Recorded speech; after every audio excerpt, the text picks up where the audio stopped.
श्री स्वामी समर्थ सर्वांना। कशा आहेत मंडळी? मजेत? आज आपण बनवणार आहे, आज तुम्ही सोयाबीनची ही भाजी बघून नक्कीच तुमच्या तोंडाला पाणी सुटणार आहे। तुम्ही बघू शकताय रेसिपी, तुम्ही नक्की पूर्ण बघा हा व्हिडिओ। खूपच छान झाली आहे ही भाजी, तुम्ही बघू शकताय। भाजी बनवायसाठी आपल्याला काय काय लागणार आहे ते मी तुम्हाला दाखवते। तर पहिले आपण छान असे सोयाबीनला भिजत टाकायचे आहे।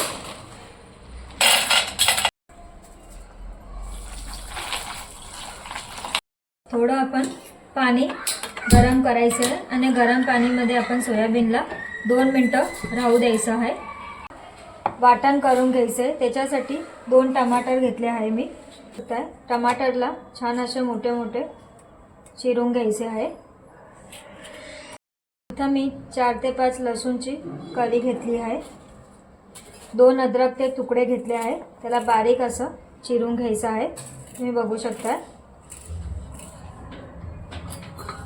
3 ते 4 हिरव्या मिरच्या घेतल्या आहे।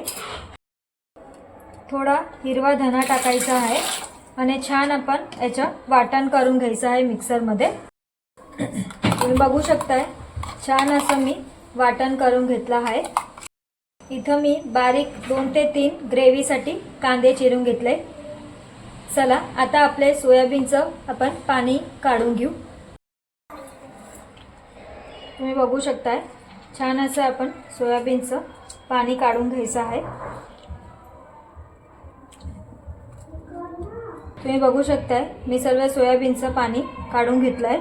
आता आपण ग्रेव्हीसाठी कढई ठेवूया।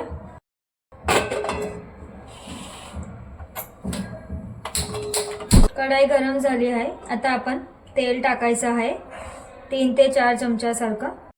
आपलं तेल गरम झालं आहे, आपण जिराची फोडणी द्यायची आहे। छान बारीक चिरलेले कांदे टाकायचे, तेलामध्ये छान असे फ्राय करायचे आहे आपण। आता आपले कांदे तुम्ही बघू शकता छान फ्राय झाले आहे। आता आपण जे वाटण केलं होतं ते टाकायचं आहे, त्याला पण छान असं तेल सुटेल तोपर्यंत आपण हलवत राहायचं आहे।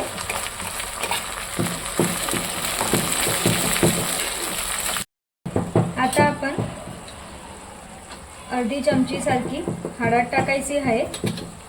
1 चमच्यासारखं धना जिरा पावडर तुम्ही बघू शकताय आणि एकदम झणझणीत बनवायसाठी आपण 1.5 चमच्यासारखं तिखट टाकायचं आहे आणि छान असं मसाल्यांना मिक्स करून घ्यायचं आहे आणि तेल सुटे तोपर्यंत आपण मसाल्यांना फ्राय करू द्यायचं आहे। आपण इथं गरम मसाला वरतून टाकायचा आहे, तर खूपच छान असा टेस्ट येईल।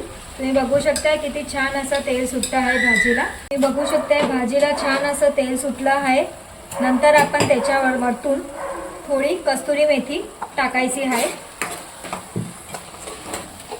आता आपण जे सोयाबीन भिजत टाकले होते त्याला ग्रेव्हीमध्ये मिक्स करायचं आहे, तुम्ही बघू शकताय। आता आपण ग्रेव्हीमध्ये आज बनवणार आहे, तर आपण अर्धा ग्लास सारखं पाणीचा इथं मी वापर करते, तुम्ही बघू शकताय। आणि छान असं उकळ फुटू द्यायचं आहे भाजी। आपण थोडं मीठ टाकायचं आहे आणि इथं वरतून आपण अर्धा चमची सारखा गरम मसाला टाकायचा आहे आणि छान असं हलवून घ्या भाजीला। तुम्ही बघू शकताय किती छान दिसते आहे आपली भाजी। तुम्ही बघू शकताय आपली भाजी छान अशी रेडी झाली आहे। तुम्हाला बघूनच तोंडाला पाणी सुटलं असेल, बघा किती छान रस्सा झाला आहे, तुम्ही बघू शकताय आणि छान असं तरण पण सुटलं आहे। तुम्ही बघू शकताय भाजी किती छान दिसते आहे। तुम्ही तुमच्यामधून कोणी जर नॉनव्हेज नाही खात असेल तर तुम्ही अशी नॉनव्हेज सारखी सेम भाजी बनवून पण असं खाऊ शकता। तुम्ही बघू शकताय किती छान झाली आहे भाजी आपली। चला आपण भेटूया नेक्स्ट व्हिडिओमध्ये। Tata bye bye.